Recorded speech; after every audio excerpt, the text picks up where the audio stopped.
pour décrire la collection, voilà, je reviens vers ça. Des couleurs chatoyantes. Il y a du rouge, il y a de l'aubergine, il y a du bordeaux, du bleu roi. Des couleurs assez chatoyantes avec des dessins floraux qui rappellent la nature.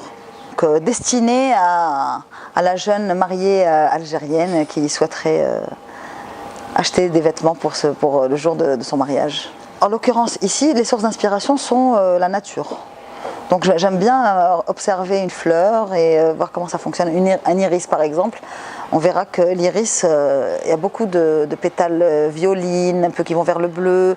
Le pollen à l'intérieur est jaunâtre, avec les feuilles vertes. Donc ce sont des couleurs, si on les voit par exemple sur des tissus, on se dirait que ce sont des mariages improbables, mais on les retrouve dans la nature. Donc c'est faisable. Donc souvent j'observe la nature et je m'en inspire. Il faut savoir que la broderie est toujours faite à la main.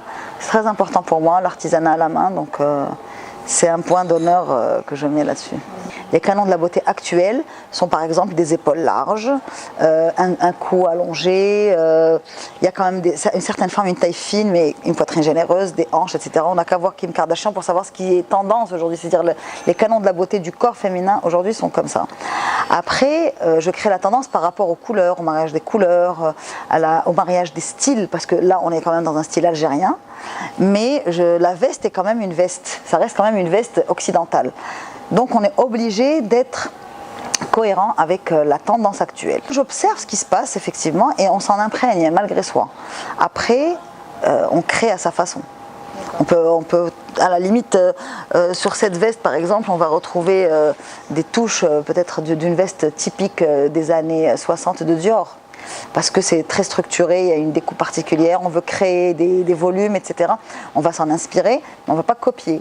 C'est-à-dire on va prendre une ligne et on va l'extrapoler. Je fais du traditionnel dans les défilés. Cette veste par exemple, la noire, il n'y a pratiquement rien de traditionnel. Elle est portée avec un legging en cuir, avec une surjupe en organza de soie, avec des formes graphiques. C'est pas très traditionnel. En fait, je prends le traditionnel, c'est l'effet inverse. Au lieu de transformer le traditionnel, j'emmène le traditionnel vers l'actuel. C'est plutôt ça. Après, si j'ai une commande de robe moderne, si on peut appeler ça moderne, une robe occidentale, je l'ai fait, il n'y a pas de souci. La robe que je porte aujourd'hui, par exemple, c'est une inspiration de Gandoura, mais en robe. Donc il y a une petite touche de travail, de perlage, etc., typiquement algérien, mais la coupe de départ est une gandoura de l'Est. Bon, moi je fais la blousa, je fais la gandoura, je fais la robe kabyle, je fais la robe chaouia, je fais même un caftan revisité un peu à la touche algéroise. Je fais toutes les régions. C'est vrai que ma pièce maîtresse, c'est le Kereko parce que je suis du centre. Ma mère est d'Alger, mon père est de Méliana, ça reste quand même le centre d'Algérie. Mais après, je suis algérienne d'abord.